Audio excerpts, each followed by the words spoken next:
senhoras, com vocês, uma das maiores invenções da história da humanidade, o computador. Talvez você só use o computador para encher a caixa de e-mails da namorada. Ou passe horas diante da tela tentando pular para a fase 778 do seu jogo preferido. Não vou negar que isso pode ser bem divertido. Mas o computador não é um console de jogo, nem um correio sofisticado de última geração. Muito menos uma caixa de som interativa. O computador é uma máquina criada para executar tarefas variadas com precisão e agilidade. Com ele, a gente pode escrever textos, fazer pesquisas, projetar um prédio, editar filmes, retocar fotos, conversar com os amigos, calcular, organizar informações, controlar todo o processo de fabricação de uma indústria. Só para citar algumas coisinhas. Mas como uma máquina como esta pode fazer tantas coisas? O que acontece aqui quando a gente pressiona uma tecla ou um mouse? A resposta está aqui dentro, em algum lugar. Achei! Senhores e senhoras, com vocês, o cérebro do computador. Ou seria o coração?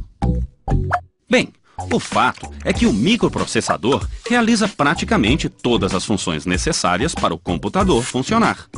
Mas como uma peça tão pequena pode fazer tanta coisa? O microprocessador é formado por milhares de pecinhas como esta, os transistores. Dá até para fazer uma comparação com o nosso cérebro.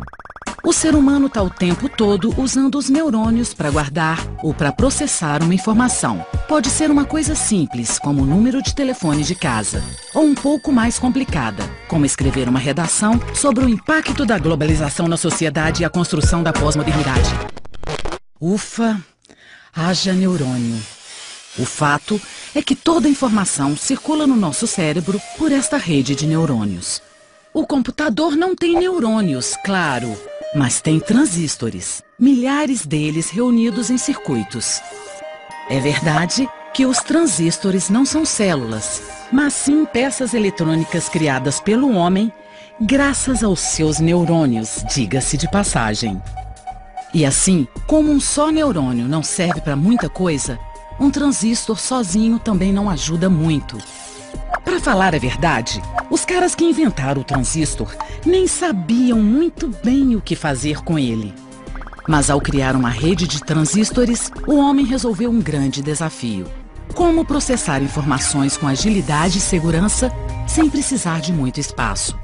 E assim como a gente usa a rede de neurônios para entender a quântica e a globalização, o computador usa os transistores para abrir um programa, mudar a fonte do texto, salvar uma foto ou simplesmente dar um ponto final.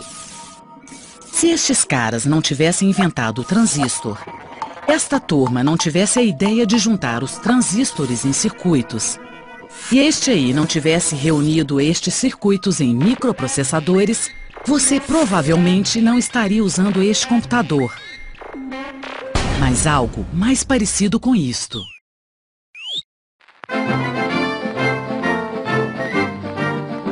Este computador foi criado antes da invenção do transistor. O Colossus, como ficou conhecido, era enorme e funcionava à base de 1.500 válvulas. Acredite ou não, este trambolho ajudou a vencer os nazistas durante a Segunda Guerra Mundial. Ele foi usado para decifrar as mensagens trocadas pelos inimigos em forma de códigos. Alguns anos depois, o exército americano lançou o primeiro computador digital eletrônico em grande escala. O ENIAC, como ficou conhecido, parecia mais uma central telefônica.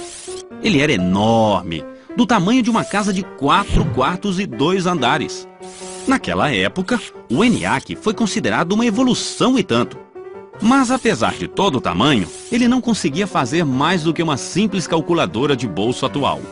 Os operadores tinham que programar o computador manualmente. Ele precisava de muita energia para funcionar. E as 17.000 válvulas queimavam a toda hora. Se você já teve o desejo quase incontrolável de jogar um computador pela janela, pode imaginar o que sentiram estes pobres operadores naquela época. Com a invenção dos transistores, o ENIAC e todos os computadores movidos a válvula viraram peça de museu. Começava uma nova era na evolução dos computadores. Graças ao transistor, foi possível criar um microprocessador. E como o microprocessador é pequeno e consome pouca energia, foi possível construir computadores pessoais. Sem os microprocessadores, os computadores seriam enormes, caros e precisariam de muita energia elétrica para alimentá-los. Mas como uma peça tão simples, uma espécie de chave que pode estar aberta ou fechada, pode ter sido tão importante para a evolução do computador?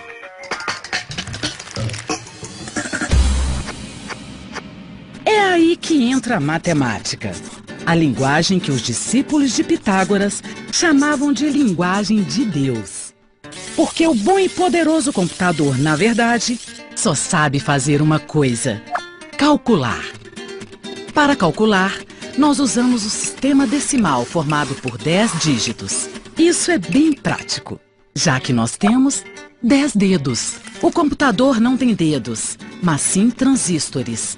E o transistor só tem duas opções. Ele pode estar ligado ou desligado, com ou sem corrente elétrica. Seguindo este raciocínio, alguns programadores chegaram à conclusão de que seria bem mais fácil se o computador trabalhasse apenas com 2 dígitos. E por isso, adotaram um sistema binário. Com corrente elétrica, o transistor fica aberto, o que na linguagem do computador significa o número 1. Sem corrente, o transistor fica fechado, o que na linguagem do computador significa 0. Vamos pensar no transistor como uma lâmpada. Apagada, temos o 0. Acesa, o 1. Ou seja, temos apenas 2 possibilidades. Com 2 lâmpadas, temos 4 situações possíveis: acesa e acesa, acesa e apagada, apagada e acesa, apagada e apagada. Mais uma lâmpada e teremos 8 possibilidades. Como você pode notar, as sequências possíveis dobram cada vez que acrescentamos uma lâmpada. Com 5 lâmpadas, temos 32 estados possíveis. Desta forma, é possível representar do número 0 ao 31. Mas como? Vejamos esta sequência de 5 lâmpadas. Se todas estiverem apagadas, vale 0. Apenas a primeira acesa vale 1. A segunda, 2. A terceira, 4, ou seja, o dobro da anterior. A quinta vale 8. E a sexta vale 16. Se quisermos representar o número 4, basta desligar as outras. Mas e para formar o 12, por exemplo? Basta ligar o que vale 8 e o que vale 4. 8 mais 4 igual a 12. Assim, poderíamos representar outros números apenas acrescentando outras lâmpadas.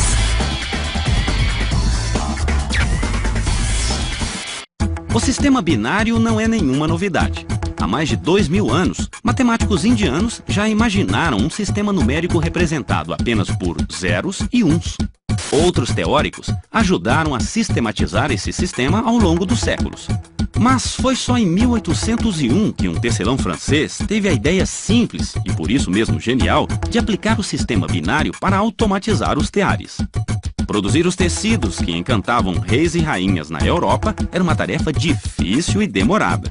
Os tecelões tinham que amarrar fio por fio para criar diferentes formas e desenhos. Jacquard conhecia o sistema binário e resolveu criar cartões como estes para agilizar o trabalho. A presença ou ausência de uma perfuração em frente a cada haste determinava se o fio deveria ficar por cima ou por baixo. Em 1804, Jacquard criou um tear que funcionava totalmente automatizado, permitindo ao tecelão executar padronagens complexas de uma forma quase impossível até o momento. Para mudar o padrão do tecido, tudo que o tecelão precisava fazer era substituir o cartão. A invenção de Jacquard não era um computador, mas, sem querer, acabou se tornando importante na história da informática. Os transistores atuais funcionam na mesma lógica dos cartões perfurados de Jacquard. Assim como os cartões, os transistores têm apenas 2 estados possíveis: ligado ou desligado. No caso dos transistores, cada estado corresponde a um dígito, 0 ou 1, os famosos bits. Tudo no computador é formado por sequências de zeros e uns. Mas espera aí, o computador não é uma máquina de tecer, nem uma calculadora. Eu posso desenhar, escrever, Como ele faz para representar a letra C, por exemplo, se ele só entende 0 e 1? A letra C, como todo mundo aprende na escola, é a terceira letra do alfabeto. Ela vem antes do D e logo depois do B e serve para formar um monte de palavras.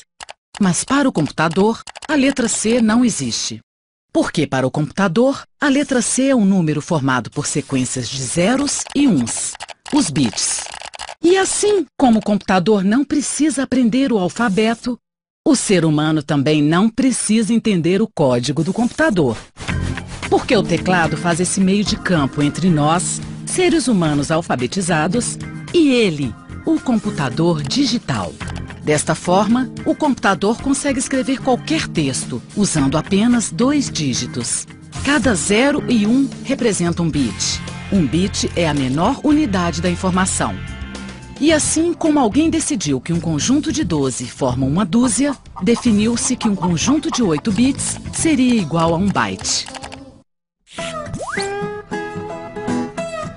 E pensar que é possível representar tanta coisa apenas com bytes, ou seja, com sequências de zeros e uns. Esta foto aqui, ela tem 4 megabytes.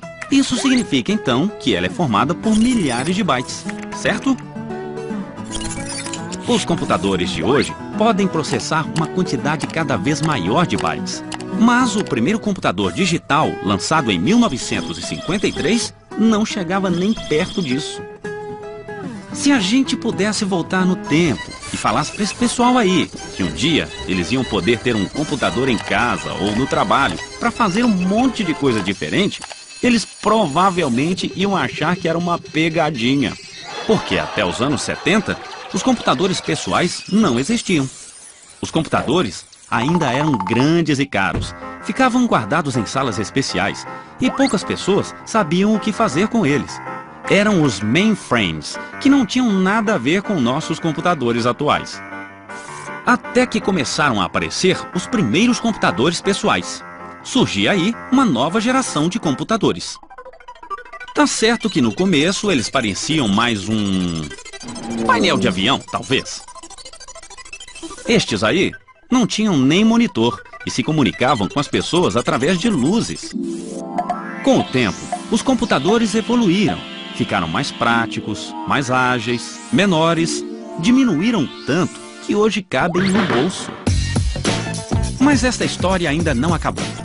Está em plena evolução e a próxima geração, bem, isso a gente vai ter que esperar para ver.